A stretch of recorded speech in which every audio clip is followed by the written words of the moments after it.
Welcome to Education Way. This is your instructor Anika, and in this video, we are going to discuss about the structure of chloroplast. Now, this is the structure of chloroplast, जो कि एक double membranous organelle है. And before getting into the understanding what light reaction and dark reaction, जो कि cyclic and non-cyclic photophosphorylation क्या है, उससे पहले हमें ये समझने की जरूरत है कि जो पूरा क्लोरोप्लास्ट का स्ट्रक्चर है, उसमें कहाँ पर किस लोकेशन पर this light reaction is occurring and at which location the dark reaction is occurring, right? So let's say this is the empty space inside the chloroplast, which is called stroma. And stroma में we have three important things.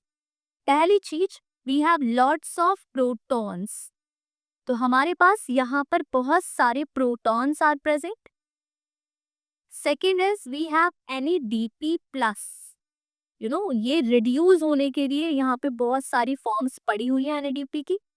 And the third thing is your Rubisco enzyme, राइबोलोज bisphosphate carboxylase oxygenase एक ऐसा enzyme है जो कि आपकी dark reaction में क्या कराता है, पूरी रिएक्शन को reduce. For example carbon dioxide से आपका C6H12O6 ग्लूकोज की फॉर्मेशन में हेल्प करता है, कंट्रीब्यूट करता है.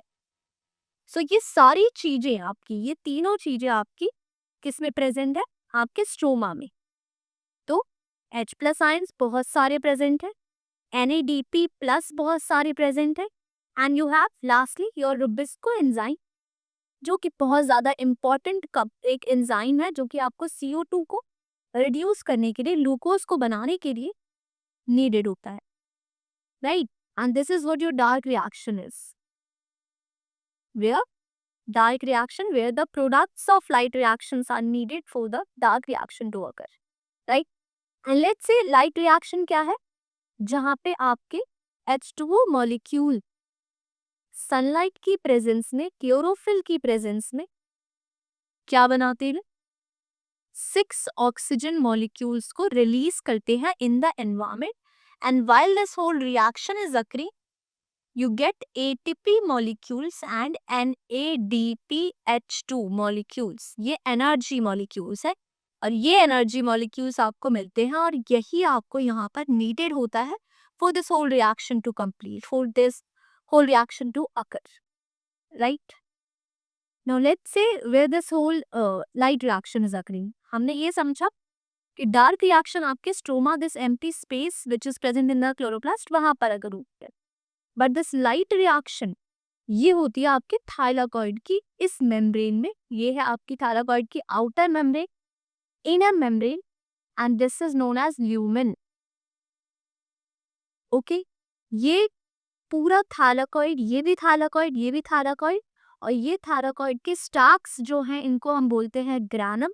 तो यहाँ पे आपको बहुत सारे ग्रैनम्स दिख रहे हैं, बहुत सारे स्टाक्स ऑफ थाइलाकॉइड्स दिख रहे हैं. Granum, granum, and this is also granum. तो इन सारे ग्रैनम्स को मैं बोल सकती हूँ grana, plural form is grana. Okay, right. Now ये ल्यूमन है और यहाँ मैंने क्लोरोफिल ए दिखाया, यहाँ पे मैंने क्लोरोफिल ए दिखाया. Before getting into the understanding what this cyclic and non cyclic this light reaction is, we need to get this the clear idea about what the thylakoid structure is. And there are also two things, LHC, light harvesting complexes, photosystems. So we need to understand that. Now let's say ये मेरा chloroplast का पूरा structure था, हमें ये समझ आ चुका है कि क्या स्टोमा लेमेले था और क्या आपका थाइलाकॉइड था, राइट? स्टोमा लेमेले जो आपके इन थाइलाकॉइड्स के स्टाक्स को कनेक्ट करता है. ओके,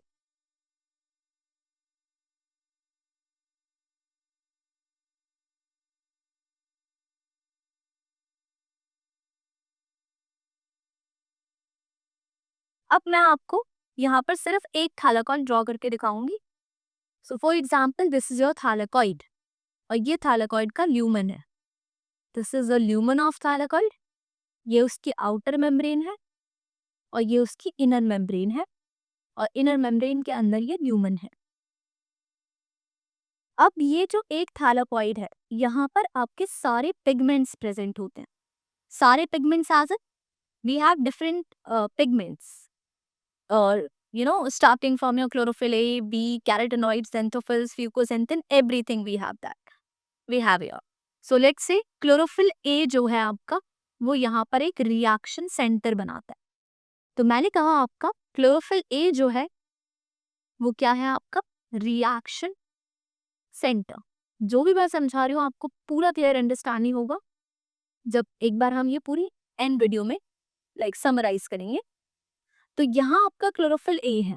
ओके, क्लोरोफिल ए एक रिएक्शन सेंटर है जो हमेशा सेंटर में प्रेजेंट होता है और उसके चारों तरफ आपको बहुत सारे पिगमेंट मिलेंगे। क्लोरोफिल बी मिलेगा, कैरोटेनॉइड्स मिलेंगे, कैरोटेनॉइड्स के साथ साथ जैसे कैरोटेनॉइड्स बहुत सारे कैरोटेनॉइड्स जैसे कि आपके ज़ैंथोफिल्स भी मिल सकते हैं। ज़ैंथोफिल्स हो गए, फ्यूकोजेंटिन हो गए एंड सो ऑन। ये सारे अदर पिगमेंट्स हैं, मैं इनको बोलती हूँ पिगमेंट्स और इनको मैं बोलती हूँ एक्सेसरी पिगमेंट्स। ये अदर पिगमेंट्स है जिसमें आप एक्सक्लूड कर देंगे क्लोरोफिल ए को because that is your reaction centre, right. और उसको एक्सक्लूड आउट करने के बाद आपके पास क्या बचे? एक्सेसरी पिगमेंट्स बचे। ओके, नाउ लेट्स सी आपके पास इतने सारे पिगमेंट्स हैं और ये कहीं ना कहीं आपके सन से आने वाली जो एनर्जी है उसको एब्जॉर्ब करेंगे। तो यहाँ सन और सन से आती हैं आपके डिफरेंट वेवलेंथ्स आती हैं और एक थैलाकॉइड के अंदर आपके पास दो सिस्टम्स काम करते हैं। एक ऐसा सिस्टम है जहां पर रिएक्शन सेंटर में क्लोरोफिल ए है लेकिन वो 700 नैनोमीटर की वेवलेंथ पर ही काम करता है और एक सिस्टम का क्लोरोफिल ए 680 नैनोमीटर के वेवलेंथ पर काम करता है। तो जो 680 नैनोमीटर की वेवलेंथ पे काम करता है मैं उस सिस्टम को नाम देती हूँ PS2। PS2 works at 680 nanometer wavelength, while PS1 works at 700 nanometer wavelength।